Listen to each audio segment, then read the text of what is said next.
Hi friends, வணக்கம். இது உங்கள் சிம்பிள் தமிழ் ஃபேக்ட்ஸ்.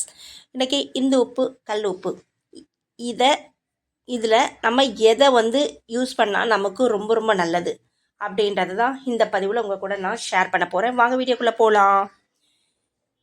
இப்போ இந்து உப்பு இருக்கு இல்லைங்க, இந்து உப்பு, கல் உப்புங்கிறது கடல்லேருந்து கிடைக்கும். இந்து உப்பு அப்படிங்கிறது ஒரு விதமான பாறையிலேருந்து கிடைக்கக்கூடிய ஒரு உப்புங்க. இந்த இந்து உப்பு இருக்குது இல்லைங்களா, இதை நம்ம நிறைய வாங்க மாட்டோம். ஏன்னா இது கொஞ்சம் விலை அதிகம் அப்படிங்கிறதுனால இதெல்லாம் பெரிய பெரிய கடையில், சூப்பர் மார்க்கெட்டில் இந்த மாதிரி தான் இருக்கும். நம்ம கேட்கணும், கேட்டு தான் நம்ம வாங்கணும். இதே கல் உப்புன்றது எல்லா கடையிலையுமே விற்கிற ஒரு சாதாரண ஒரு விஷயமா இருக்கும். ஆனால் நிறைய வைத்தியத்துக்கு இந்து உப்பை தாங்க அவங்க பயன்படுத்த சொல்கிறாங்க. இன்றைக்கி நோய் நிறைய பெருகிடுச்சுங்க. விதவிதமான நோய், என்ன எதில் எப்படி ட்ரீட்மெண்ட் பண்ணுறது அப்படின்னே புரியல. அந்த அளவுக்கு நோய் பெருகிட்டே இருக்குது நம்ம மக்களிடையே. இந்த மாதிரி இருக்கும்பொழுது நம்ம என்ன பண்ணணும்? நம்ம இதுவரை என்ன பண்ணியிருக்கோம்? தூள் உப்பு சாப்பிட்ருக்கோம், கல் உப்பு சாப்பிட்ருக்கோம். இந்த இந்து உப்பை பற்றி அவ்வளோவா நம்ம யாருமே ஒரு அவேர்னஸ் கிடையாது இல்லையா? இப்போது அதாவது கல்லுப்பில் சோடியம் குளோரைடு இருக்குது. அதே மாதிரி அயோடின் பற்றாக்குறை இருக்குது இல்லைங்களா? இந்த மாதிரி இருக்கவங்க இந்த பிரச்சனையை போக்கணும் அப்படின்னா இப்போ நம்ம வர உப்புலலாம் என்ன பண்ணுறாங்க, அயோடின் கொஞ்சம் சேர்த்துட்டு அதாவது மார்க்கெட்டில் விடுறாங்க. நம்ம அதை தான் வாங்குகிறோம். இது அயோடின் கலந்த உப்பு அப்படின்னு சொல்லி அதை வாங்கி நம்ம சாப்பிட்றோம். இந்த தைராய்டு பிரச்சனை எல்லாம் குறையணும் அப்படின்னு. அதில் என்னென்ன கெமிக்கல் சேர்க்குறாங்கன்னு நம்ம யாருக்குமே தெரியாது. ஸோ உடலுக்கு தீங்கு தரவிக்கக்கூடியது தான் இப்போ வர இந்த பேக்கெட்டில் அடைச்சி விற்கிறாங்க இல்லையா, கல் உப்பு, அயோடின் மிக்ஸ் பண்ணது அப்படின்னு சொல்லிட்டு. அந்த மாதிரி கல் உப்பு. இப்போது கல் உப்பும் அதாவது சால்ட்டும் இந்து உப்புக்கும் என்ன வித்தியாசம், எதை நம்ம ரொம்ப யூஸ் பண்ணணும் அப்படின்றது தான் இந்த பதிவு. இப்போது நான் சொன்னது கல் உப்பு ஸ்ட்ரெயிட்டாக கடல்லேருந்து வந்தால் கூட மிக்ஸ் பண்ணி கொஞ்சம் அயோடின் சேர்த்து கெமிக்கல் ஆட் பண்ணி நமக்கு இப்போ பேக்கெட்டில் வருது. அதை தான் எல்லாருமே, பெரும்பான்மையான மக்கள் அதை தான் யூஸ் பண்ணுறாங்க. கல் உப்பில் சோடியம் குளோரைடு இருக்குது, இந்து உப்பில் பொட்டாசியம் குளோரைடு இருக்குது. இப்போது அதாவது சோடியம் குளோரைடு உள்ள கல்லுப்பை போலவே பொட்டாசியம் குளோரைடு உள்ள இந்து உப்பை நம்ம சாப்பாட்டில் சேர்த்துக்கிட்டோன்னு வச்சுக்கோங்களேன், என்ன ஆகும்? இந்து உப்பில் இயற்கையாகவே அயோடின், இரும்பு, துத்தநாகம் போன்ற இந்த இதர சத்துக்கள்லாம் ஆல்ரெடி அதில் இருக்குது, இயற்கையாகவே இருக்குது. அதனால் இதை நம்ம சாப்பாட்டில் இந்து உப்பை நம்ம உடலுக்கு எடுத்துக்கும் பொழுது நமக்கு நிறைய நன்மைகள் இருக்குங்க. என்னென்ன நன்மைகள் அப்படின்றத நான் சொல்கிறேன். இப்போது கிட்டத்தட்ட ஒரு 80 விதமான தாதுக்களை கொண்டது தான் இந்த இந்து உப்பு. பாறை உப்புன்னு சொல்லுவாங்க, ராக் சால்ட் அப்படின்னும் சொல்லுவாங்க, இமாலய உப்பு அப்படின்னும் சொல்லுவாங்க. இந்த உப்பை நம்ம இதுக்கு நிறைய பேர் இருக்குங்க. மதிக்கூர்மை, சிந்துப்பு, சைந்தவம், சிந்தூரம் அப்படின்னா நிறைய பேர் இன்னும் இருக்குது. இந்து உப்பை பற்றி சொல்லிகிட்டே போகலாம், அந்தளவுக்கு அதுக்கு பேர் எக்கச்சக்கமாக இருக்குது. சித்த மருத்துவத்தில் இதை நிறைய பயன்படுத்துகிறாங்கங்க. இதை அவ்வளோ, அதாவது நிறைய பதப்படுத்தி அதுக்கப்புறம் தான் நமக்கே மார்க்கெட்டில் விடுறாங்க, நம்மளுடைய உள்ளுக்கு, அதாவது உள்ளே சாப்பிட்றதுக்கு. இது என்னென்ன கலரில் இருக்கும் அப்படின்னா ஊதா, மஞ்சள், ஆரஞ்சு, சிவப்பு, இந்த மாதிரி கலர் கலந்ததாக தான் அந்த ராக் சால்ட், அதான் இந்து உப்பு இருக்குங்க. இது பொதுவாகவே நிறைய நோய்க்கு நமக்கு ஹெல்ப் பண்ணுது, நோயை கிளியர் பண்ணுறதுக்கு. மலைச்சிக்கல் அதெல்லாம் இருந்தால் சரியாயிடும். அதுக்கப்புறமா அதுக்கு என்ன பண்ணணும், எலுமிச்சை பழம் இருக்குது இல்லையா, அதை 2ஆக வெட்டி அதில் இந்து உப்பை லைட்டாக தூவிட்டு கொஞ்சம் நேரம் கழித்து அதுக்கப்புறம் அந்த பழத்தை பிழிஞ்சி சாறு போலியே ஜூஸு, அதே தான் ஜூஸ் மாதிரி நம்ம சாப்பிட்டோம்னா இந்த மலைச்சிக்கல்லாம் நீங்கும் அப்படிங்கிறாங்க. ஏன்னா இந்து உப்புக்கு அவ்வளோ பவர் இருக்குது. அதே மாதிரி இந்த வாதம், பித்தம், கபம் இந்த மாதிரி நோயெலாம் இல்லை, எப்போ பாரு தலை சுற்றுது, நிறைய பேர் காஃபி சாப்பிட்டு வாந்தி வருதுன்னுவாங்க, எப்போ பாரு கொமட்டிட்டு வருதுன்னுவாங்க, அவங்கெல்லாம் இந்த இந்து உப்பை நிறைய எடுத்துக்கலாங்க, ரொம்ப நல்லது உடம்புக்கு.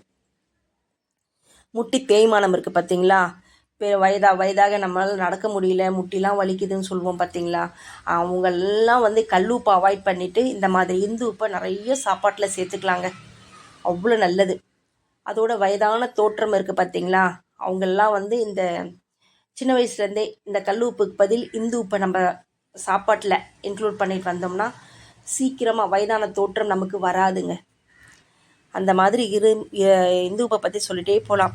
மொத்தத்தில் இந்து உப்பு வந்து ரொம்ப ரொம்ப நல்லதுங்க. ரத்த அழுத்தத்தை சீர்படுத்தும். சர்க்கரை நோயாளிக்கெலாம் வரக்கூடிய அந்த சுவையின்மை பிரச்சனை இருக்குது இல்லைங்களா, அதையெல்லாம் சரி செய்யும். வயதானவர்களுக்கு ரொம்ப ரொம்ப ஹெல்ப் பண்ணுங்க. இது வயதானாவே நமக்கு நிறைய பிரச்சனை வரும் இல்லையா, பிபி, சுகரு, முட்டி வலிக்குது, நடக்க முடியல, தலை சுற்றுது, சாப்பாடு வந்து சரியில்லை, தூக்கம் இல்லை, மலச்சிக்கல் அப்படின்னு சொல்லிட்டு நிறைய அப்படி லிஸ்ட்டு போடலாம். அந்த மாதிரி இருக்கும் இல்லைங்களா, அவங்கெல்லாம் தாராளமாக இந்த மாதிரி இந்து உப்பை சாப்பிடுங்க. சாப்பாட்டில் கலந்துக்கோங்க. கல் உப்பை கொஞ்சம் அவாய்ட் பண்ணிவிடுங்க. வேணும்னா ஆசைக்கு கொஞ்சம் கொஞ்சம் சேர்த்துக்கோங்க. ஆனால் மெயின் வந்து ஒரு 70% இந்து உப்பை ஆட் பண்ணி நீங்கள் சாப்பிடுங்க. எலும்பு தேய்மானம் இருந்தால் கூட சரியாயிடுங்க. அந்த பாதிப்புலாம் வராமல், எலும்பு தேய்மான பிரச்சனைலாம் வராமல் முன்கூட்டியே இது வந்து காப்பாற்றும் நம்மளை. ஒரு சேஃப்கார்டாக இருக்குங்க. அந்த அளவுக்கு நமக்கு ஹெல்ப் பண்ணக்கூடியது தான் இந்த இந்து உப்பு. உடல் பருமன் பிரச்சனை அதுதாங்க இப்போ எல்லாருக்கும் இருக்கிற பெரிய பிரச்சனை. இப்போது சின்ன குழந்தைங்களே பாருங்களேன், நிறைய குழந்தைங்க வந்து ரொம்ப குண்டாக இருப்பாங்க, உடல் பருமனாக இருக்கும். நம்ம வயதாகிடுச்சு, நமக்கு உடல் பருமன் இருக்கிறதே நமக்கு கஷ்டமாக இருக்கும். குழந்தைங்க என்ன பண்ணும், அதெல்லாம் ஓடி ஆட கூட விளையாட முடியாது, அந்த ஸ்டேஜில் இருக்கவங்க. அந்த மாதிரி இருக்கவங்களெல்லாம் என்ன பண்ணுங்க, நீங்கள் ஸ்டார்டிங்லேயே சாப்பிட்ற சாப்பாட்டில் அதாவது இந்த இந்து உப்பை நீங்கள் மிக்ஸ் பண்ணிக்கோங்க. பக்க விளைவுகள்லாம் எதுவும் வராதுங்க. உடல் பிரச்சனையிலேருந்து, அதாவது உடல் பருமன் பிரச்சனையிலேருந்து காப்பாற்றிக்கணுமா, அப்போ இந்து உப்பை தாராளமாக நீங்கள் பயன்படுத்துங்க. மெட்டபாலிசம்லாம் இருக்கு இல்லையா, அந்த மாதிரி வளர்ச்சிதை மாற்றத்தை எல்லாம் அதிகப்படுத்தும் தன்மை வாய்ந்தது தான் இந்த இந்து உப்பு. உணவில் நீங்கள் அதை அப்படியே கண்டினியூவாக சாப்பிட அதான் எடுத்துக்க ஆரம்பிச்சிங்கன்னு வச்சுக்கோங்களேன், உங்களுடைய சக்தி ஆற்றலாக மாறும். அதாவது எப்படி சொல்கிறது, செரிமானத்தை தூண்டும், மன அழுத்தத்தை குறைக்க உதவும், சீக்கிரம் வயதாவதை தள்ளி போட உதவும், சுவாசத்தை சீராக்கும். அங்கங்கே ஒரு சிலருக்கு எழுந்துக்கும்போது தசை பிடிச்சிக்குது பார்த்தீங்களா, அதே தான், தசைப்பிடிப்பை குறைக்கும். சிறுநீரகம் மற்றும் பித்தப்பை இதுக்கெல்லாம் நல்ல ஆரோக்கியத்தை கொடுக்கும். சைனஸ் ப்ராப்ளம் இருக்கும் பார்த்தீங்களா, அவங்களுக்கெல்லாம் அந்த பிரச்சனை எல்லாம் தடுக்குங்க. இப்படி நிறைய நமக்கு வர நோயிலேருந்து ஒரு 80% 90% நோயை நம்ம ஹாஸ்பிட்டல் போகாமல் வீட்டில் இந்த இந்து உப்பு சாப்பிட்டே சரி பண்ணிக்கலாங்க. இப்போ லேக்ஸ் கணக்கில் போய் ஹாஸ்பிட்டலுக்கு நம்ம செலவு பண்ணுறது, இந்து உப்பு கொஞ்சம் விலை கூட தாங்க. கல் உப்பை பார்க்கும்பொழுது இந்து உப்பு விலை கூட தான். ஆனால் இந்த அதான் சொல்கிறேனே, ஹாஸ்பிட்டல் போய் லேக்ஸ் கணக்கில் செலவு பண்ணுறதை விட நீங்கள் இந்து உப்புக்கு தாராளமாக செலவு பண்ணிட்டு போகலாமே, தப்பே இல்லையே. வீட்டில் இருக்கவங்க எல்லாருக்குமே நம்ம வந்து சமைக்கிறோம், வீட்டில் ஆரோக்கியமாக இருக்கணும் அப்படின்னு தான் செய்கிறோம், ஒவ்வொரு பொருளும் பார்த்து. அப்படி இருக்கும் பொழுது நம்ம இந்த இந்து உப்பு வந்து நீங்கள் கலந்துக்கோங்க. இது ரெக்கமெண்ட்லாம் நான் பண்ணலைங்க, ஒரு நல்ல விஷயம் அப்படின்றதுனால தான் உங்களெல்லாம் வந்து என்னுடைய சகோதரியாக தான் நான் நினைக்கிறேன். அதனால் இதை ஷேர் பண்ணணும்னு எனக்கு தோணுச்சு, அதனால் நான் பண்ணேன். இந்த இந்து உப்பை வந்து கொஞ்சம் மளிகை லிஸ்ட்டு போடுவோம் இல்லையா, அப்போது கம்பல்சரி இந்த இந்து உப்பும் ஒரு இப்போ எப்படி துவரம்பருப்பு கடலப்பருப்பு கம்பல்சரி ஆயில், குக்கிங் ஆயில் வாங்குவோம், அதே மாதிரி இந்து உப்பையும் கம்பல்சரி வாங்குங்க. வாங்கி தனியாக அதை ஒரு ஜாடியில் போட்டு வச்சுக்கோங்க. அதே மாதிரி கல் உப்பை தனியாக ஒரு ஜாடியில் போட்டு வச்சுக்கோங்க.